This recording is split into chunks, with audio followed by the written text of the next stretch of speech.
국내의 수많은 과제들을 시행착오 없이 해결할 수 있는 리더십, 그리고 대외적으로는 국제사회의 존경과 신뢰를 받을 만한 그런 지도자여야 한다고 생각합니다. 그런 요구에 비교적 근접한 후보가 저라고 감히 말씀을 드립니다. 어느 분야나 중요하지 않은 분야가 없지만, 그러나 평생을 어떤 분야에만 일하신 분이 국가의 최고 책임자가 된다는 것은 약간 위험부담이 따를 수가 있습니다. 사람은 경험의 울타리를 벗어나기 힘들거든요. 그런 점에서 국민들께서 판단해 주시리라 생각합니다. 이번에 나온 후보 중에서 지방자치단체, 중앙정부, 국회 세 군데를 다 경험한 사람은 김두관 후보와 저뿐일 겁니다. 네. 최근에 각종 여론조사에서 지금 이제 대표님의 지지율이 반등세를 보이고 있습니다. 이제 그럼에도 불구하고 현재 정치 지형의 여건에는 좋지 않고, 또 강원도에서도 민주당에 대한 인기는 조금 떨어지고 있는데요. 이 부분에 대해서 이 대표님의 지지율 반등세를 어떻게 해석을 하시며, 그리고 지금의 여건의 지지율이 떨어지는 그 위기를 어떻게 극복하실 예정이신지 생각이 있으실까요? 예, 우선은 제가 많이 부족합니다만 저를 평가해 주시는 국민이 늘어나고 계셔서 고맙고 마음 든든합니다. 지지율이 조정된다는 것은 국민들께서 후보자들을 좀 더 자세히 살펴보시기 시작했다는 뜻이겠죠. 그런 의미에서는 앞으로도 더 조정될 여지가 있다고 봅니다. 선거가 다가올수록 국민들은 더 많은 정보를 가지고 후보자를 판단하시게 되거든요. 그런 점에서 지지도에는 변화가 생기게 되는 것이죠. 욕심 같아서는 훨씬 더 올라갔으면 좋겠습니다. 강원도민들께 좀 더 많은 주문을 받고 있다는 생각을 하네요. 그동안에 나름대로 노력을 했습니다만 도민들께서 기대하시는 것에는 충분히 미치지 못했구나 하는 반성을 합니다. 평창올림픽 때 제가 총리로서 최문순 지사님과 그 올림픽의 성공을 위해서 정말로 노심초사했던 기억이 새롭습니다만, 그 이후로 노력을 안 했던 건 아닌데 강원도민들의 기대에는 미치지 못했구나 하는 반성을 합니다. 앞으로도 특별한 무슨 이벤트나 일회적인 일 가지고 민심을 얻을 생각은 추호도 하지 않습니다. 진심을 가지고 더 노력을 해서 강원도민들의 신임을 회복하도록 하겠습니다. 그리고 이제 대통령이 되신다면요, 우리 국가의 현안이 굉장히 많겠지만은 그 중에서도 가장 먼저 해결을 해야 할 최대 현안은 무엇이라고 생각을 하십니까? 전국적으로 보면 격차의 완화죠. 격차가 자꾸 벌어지고 그게 고착화되거든요. 그래서 신분 이동이 어려워지고, 심지어 어떤 통계를 보면 지금 저소득층이 중산층으로 올라가려면 5세대가 걸린다 하는 통계까지 있어요. 굉장히 우울한 얘기이지요. 그러지 말고 본인이 노력하기에 따라서는 소득 수준도 올라가고 또 신분도 상승하고 그럴 수 있는 사회가 돼야 하거든요. 근데 우리 사회가 그 반대 방향으로 가고 있는 것은 위험 신호입니다. 빨리 우리 사회가 좀 더 신분 이동이 자유로운 그런 유연한 사회로 가야 한다고 생각하고 있고, 그 점에서 밑으로 떨어지지 않게 받쳐드리는 신복지 정책 제가 내놓은, 그리고 중산층이 더 많아지도록 하는 중산층 경제, 이 두 가지가 역시 필요하다고 생각을 합니다. 이제 강원도의 입장에서는 국가 균형 발전이 기묘하지요. 강원도뿐만 아니라 모든 지방이 그렇습니다만 수도권과 비수도권의 격차가 또한 벌어지고 있기 때문에 이걸 더 이상 벌어지게 해서는 안 됩니다.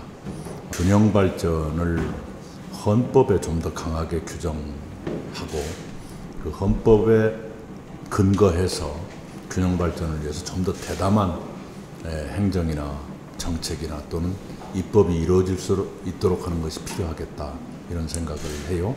기존의 틀만 가지고는 이 수도권과 지방의 격차가 벌어지는 걸 막기가 만만치가 않습니다.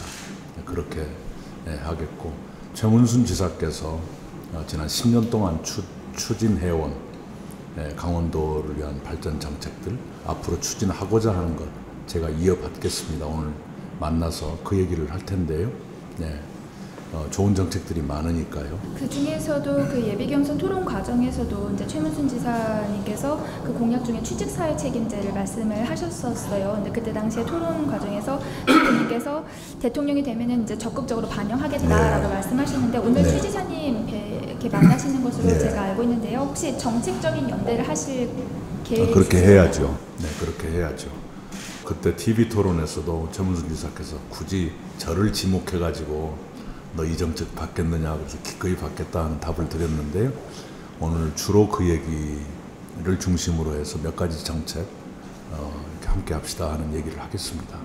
그리고 이제 강원도민들에게 딱 기억을 할 수 있을 만한, 기억을 인지를 시킬 수 있을 만한 약속할 수 있는 지역 맞춤형 공약이 딱 하나 있다면 어떤 게 있을까요? 강원도가 동서 간의 격차 또는 권역별 격차가 좀 있는데요. 권역별 특색을 살리는 발전 전략을 더 강력하게 추진하겠습니다. 원주권의 바이오 산업, 춘천권의 에너지, 그리고 동해안 벨트의 수소 경제, 이런 것들이 활발해졌으면 좋겠고요. 그렇게 해서 강원도가 최소한 3개의 권역이 삼두마차처럼 서로 끌고 가는 그런 경제로 갔으면 좋겠다고 생각을 하고요. 강원도는 누가 뭐래도 대한민국의 허파입니다. 그래서 강원도의 맑은 산과 강을 보존하고 국민들이 언제나 외로울 때면 강원도를 찾아서 위로받게 하는 그런 강원도가 됐으면 좋겠고요. 제가 지난번 TV 토론 때 좋아하는 노래가 뭐냐 할 때 제가 한계령 했는데요. 그 많은 후보자들 중에서 아마도 그런 식으로 노래를 선정한 건 제가 유일했을 거예요. 외롭고 우울할 때, 힘들 때 누구한테나 있는 건데 정치인은 그런 말을 잘 못합니다. 그러나 그런 말 안 한다고 해서 힘들고 외로울 때가 없는 것은 아니지요. 그럴 때 이제 위로가 필요한 건데 그런 저에게 그 노래가 주었던 위로 같은 그런 마음으로 우리 강원도가 우리 대한민국 국민 전체에게 한계령 같은 위로를 주는 그런 곳이 되었으면 좋겠다고 생각합니다. 거기에 더 연관돼서 그 경선 과정에서 그 김동혁 삼척이 이장님과의 그 포옹 사진을 인생의 한 장면으로 꼽으셨는데요. 그때 당시 이제 국민과 늘 가까운 거리에서 아픔을 나누고 싶은 사람이 되고 싶다라는 생각으로 말씀하셨었는데 이를 구체적으로 실천할 수 있을 만한 방안이 있으실까요? 대통령이 되신 후에도. 예, 그건 무슨 계획을 세우고 말고의 문제가 아니라요. 늘 마음속에 간직하고 만나고 하는 게 중요하지요. 왜냐하면 대통령은 더 그럴 거예요. 총리도 그렇지만 관직에 들어가거나 하면 일이 바쁘고 그래서 그 울타리에 갇히거든요. 갇히다 보면 점점 백성들과는 멀어지는 그런 일이 생길 수가 있죠. 그러지 않도록 항상 스스로에게 채찍질하면서 항상 문을 열고 밖으로 나와야 됩니다. 그런 점에서 고성의 엄기인 씨, 삼척의 김동혁 씨는 저에게 참 소중한 친구이고요. 그저께도 무슨 일로 엄기인 씨하고 통화를 했네요. 네, 참 좋은 분이시고 그 오리고기 참 잘했다. 그리고 이제 지금 야권에서도 강력한 주자들이 많습니다. 물론 여권에서도 경선을 이제 최종 통과를 하셔야겠지만 그 윤석열 전 검찰총장이라던가 최재형 전 감사원장에 비해서 이렇게 비교했을 때 이 대표님이 갖고 계시는 가장 큰 강점은 무엇이라고 생각하십니까? 2021년의 대한민국은 매우 특별한 상태입니다.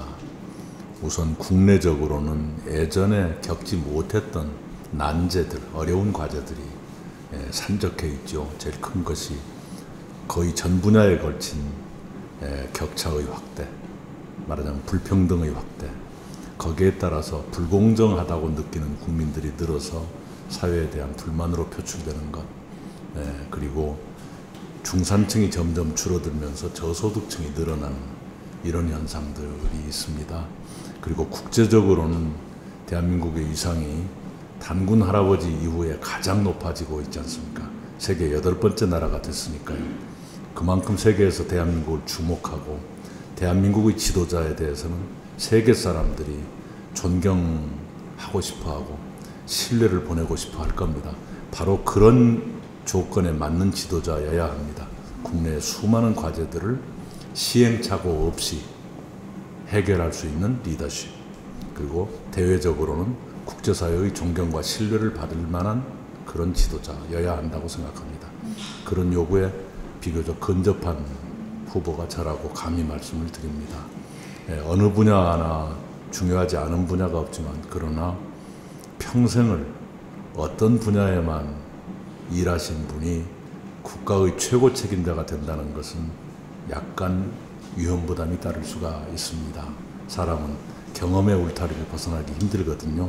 그런 점에서 국민들께서 판단해 주시리라 생각합니다. 이번에 나온 후보 중에서 지방자치단체, 중앙정부, 국회 세 군데를 다 경험한 사람은 김두관 후보와 저뿐일 겁니다. 네. 마지막 질문입니다. 대표님께 대통령이란 어떤 존재입니까? 영광스러운 고난이죠. 대단히 고난이 연속되는 그런 자리입니다. 보람을 느끼는 순간도 있겠죠. 그러나 그 순간은 짧고요. 그 순간 이후의 시간은 굉장히 힘들고 외로운 그런 시간으로 메꿔지죠. 우리가 대통령직을 참 훌륭하게 수행했다고 믿는 분들, 김대중 대통령마저도 어떤 순간부터는 임기 빨리 끝났으면 좋겠다는 말씀을 하셨어요. 하도 힘드시니까요. 그렇게 힘들지만 그러나 누군가는 그 일을 해야 하고, 그리고 그것이 역사가 되고 그것은 영광스러운 일이니까 대통령은 영광스러운 고난이다.